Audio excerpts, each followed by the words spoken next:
बच्चों, कैसे हैं आप सभी? मैं आशा करती हूँ सभी लोग स्वस्थ और प्रसन्न होंगे। आज हम हमारा पाठ पत्र लेखन को पढ़ेंगे और समझेंगे।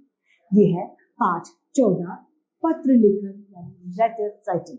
आइए शुरू करते हैं इस पाठ को। अपनी बात कहने और निवेदन करने या संदेश भेजने के लिए पत्र को लिखा जाता है। अपने मन के विचारों को दूसरे तक प्रस्तुत करने का पत्र एक सबसे सस्ता और सरल साधन है। वर्तमान में आज के समय में फोन की सुविधा सब जगह आसानी से उपलब्ध होने के कारण पत्र लिखना बहुत कम हो गया है, लेकिन कई बार अपनी बात कहने के लिए हमें पत्र लिखना ही पड़ जाता है। पत्र दो प्रकार के होते हैं, पहला व्यक्तिगत पत्र और प्रार्थना पत्र। पहले पढ़ेंगे व्यक्तिगत पत्र। ये पत्र अपने रिश्तेदारों, मित्रों और परिचितों को लिखे जाते हैं। इन पत्रों में कुशल क्षेम, सुख दुख की जानकारी और पारिवारिक उत्सव के निमंत्रण आदि दिए जाते हैं। अब प्रार्थना पत्र। ये पत्र विद्यालय के प्रधानाचार्य, किसी अधिकारी या कार्यालय आदि को लिखे जाते हैं। इनमें कोई प्रार्थना या निवेदन किया जाता है। पत्र के अंग। पत्र के कुछ अंग होते हैं जो हम पढ़ते हैं। पहला है पत्र भेजने वाले का नाम और पता। दूसरा है पत्र भेजने वाले की तारीख। जिसको पत्र लिखा गया है उसके लिए उपयुक्त संबोधन और अभिवादन। पत्र का विषय या निवेदन। पत्र की समाप्ति पर लिखे जाने वाले नाम और संबंध। पत्र पाने वाले का नाम और पूरा पता। स्थान के साथ पिन कोड का भी प्रयोग जरूर करना चाहिए।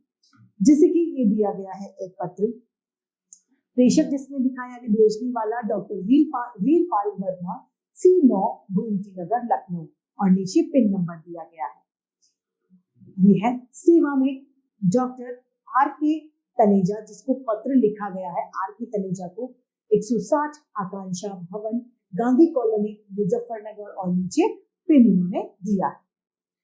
पत्र लिखते समय कुछ बातों का ध्यान रखना चाहिए, जैसे कि पत्र पाने वाले के लिए शिष्टाचार के उचित शब्दों का प्रयोग हमें करना चाहिए। पत्र में सरल, सुबोध और स्पष्ट भाषा का प्रयोग करना चाहिए। पत्र में मुख्य विषय ही लिखना चाहिए। व्यर्थ अपना असंगत बातें या फिर असंगत बातें नहीं लिखनी चाहिए। अपनी बात को छोटे छोटे वाक्यों में लिखना चाहिए। पत्र लिखने के बाद उसे एक बार जरूर पढ़ लेना चाहिए, जिससे अशुद्धियां यानी गलतियां ना हो। यहाँ पर पत्र का उदाहरण दिए हैं, आइए इन्हें पढ़ते हैं। पहला पत्र है व्यक्तिगत पत्र। ये पत्र पुत्र का पत्र पिताजी के लिए लिखा गया, यानी एक बेटा अपने पापा को ये पत्र लिख रहा है। 235 लक्ष्मी नगर, देहरादून, दिनांक, यहाँ पर तारीख जो दी जाती है वो लिखी जाती है। आदरणीय पिताजी, सादर चिरण स्पर्श। कल आपका पत्र मिला जिससे घर के समाचार मालूम हुए। यह जानकर बड़ी खुशी हुई कि अब माताजी का स्वास्थ्य ठीक है। उनसे आगे भी अपना स्वास्थ्य का ध्यान रखने को कहिएगा। मेरी वार्षिक परीक्षा 10 मार्च को शुरू होकर 25 मार्च तक चलेगी। परीक्षाओं के बाद मैं 1-2 दिन यहाँ रुककर घर के लिए निकलूंगा। माताजी और दीदी को मेरा प्रणाम यानी मेरी नमस्ते कहिएगा। आपका प्रिय बेटा पुत्र बादल का पत्र है। मित्र को यानी दोस्त को पत्र लिखा जा रहा है। ये कह रहा है 188 अलीगंज, लखनऊ। दिनांक जो भी दी जाती है वो यहाँ लिखी जाएगी। प्रिय मित्र देवेंद्र, नमस्कार। काफी दिनों बाद तुम्हें पत्र लिख रहा हूँ। इसका मुझे खेद है, मैं मजबूर था। कई दिनों तक मेरी परीक्षाएं चल रही थी।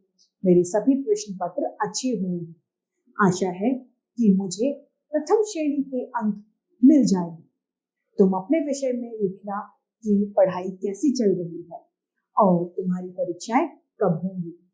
परीक्षाओं के बाद यहाँ आने का कार्यक्रम बनाना यानी प्रोग्राम यहाँ आने का बनाना।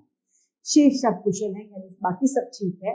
पत्र का उत्तर शीघ्र अर्थात जल्दी देना। कोई विशेष समाचार हो तो लिखना। आंटी अंकल को मेरा प्रणाम कहना। तुम्हारा अभिन्न मित्र राज गोपाल। अगला पत्र प्रार्थना पत्र है। आइए इसे पढ़ते हैं। पहला पत्र है बुखार के कारण अवकाश यानी छुट्टी के लिए प्रार्थना पत्र लिखा गया है प्रधानाचार्य को। सेवा में श्रीमान प्रधानाचार्य महोदय, डीएवी पब्लिक स्कूल कानपुर। मान्यवर, सविनय निवेदन है कि मुझे कल रात से बुखार है। शरीर में अत्यधिक पीड़ा यानी बहुत ज्यादा दर्द और बेचैनी है। डॉक्टर ने मुझे कम से कम 3 दिन तक पूर्ण यानी पूरा आराम, पूरा विश्राम करने की सलाह दी है। अतः मुझे दिनांक यानी तारीख 1 से 3 तक 3 दिन का अवकाश प्रदान करने की कृपा करें। सधन्यवाद, आपका आज्ञाकारी शिष्य राहुल आनंद, कक्षा 2। अनुक्रमांक में आपका रोल नंबर लिखा जाएगा और दिनांक में यहाँ पर जो तारीख दी जाती है वो तारीख। दूसरा पत्र यहाँ पर लिखा गया है फीस माफी हेतु प्रधानाचार्य को प्रार्थना पत्र। सेवा में श्रीमान प्रधानाचार्य महोदय, एसटी पब्लिक स्कूल मेरठ। मान्यवर, सविनय निवेदन है कि मैं आपके विद्यालय में कक्षा 2 का छात्र हूँ। वर्तमान में मेरे पिताजी की नौकरी छूट जाने के कारण हमारा परिवार आर्थिक रूप से परेशान है, यानी आर्थिक तंगी हो गई है। इस कारण मैं विद्यालय का शुल्क यानी फीस देने में असमर्थ हूँ। अतः आपसे निवेदन है कि मुझे इस वर्ष यानी इस साल के लिए पूर्ण रूप से शुल्क मुक्ति देने की कृपा करें। आपकी अति कृपा होगी, यानी आपकी बहुत कृपा होगी। सधन्यवाद, आपका आज्ञाकारी शिष्य प्रवीण कुमार, कक्षा 2। अनुक्रमांक यानी रोल नंबर और तारीख अर्थात। तीसरा पत्र दिया गया है स्वास्थ्य अधिकारी को पत्र लिखा गया है।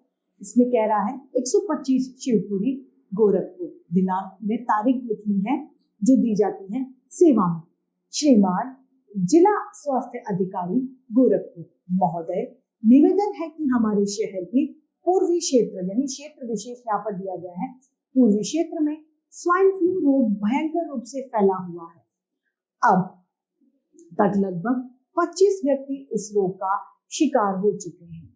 यदि शीघ्र ही इसकी रोकथाम न की गई तो यह रोग महामारी का रूप धारण कर लेगा। अतः आपसे अनुरोध है कि इस क्षेत्र में चिकित्सकों का एक दल भेजकर रोगग्रस्त लोगों की चिकित्सा का तुरंत प्रबंध कराने का कष्ट करें। भवदीय विजयकांत त्रिपाठी एवं समस्त यानी और सारे क्षेत्र के जो निवासी हैं वो क्षेत्रवासी। इसी के साथ हमारा ये 5 पत्र लेखन समाप्त होता है। मैं उम्मीद करती हूँ सभी को ये समझ में आया होगा। आज के लिए इतना ही, फिर मिलते हैं। धन्यवाद।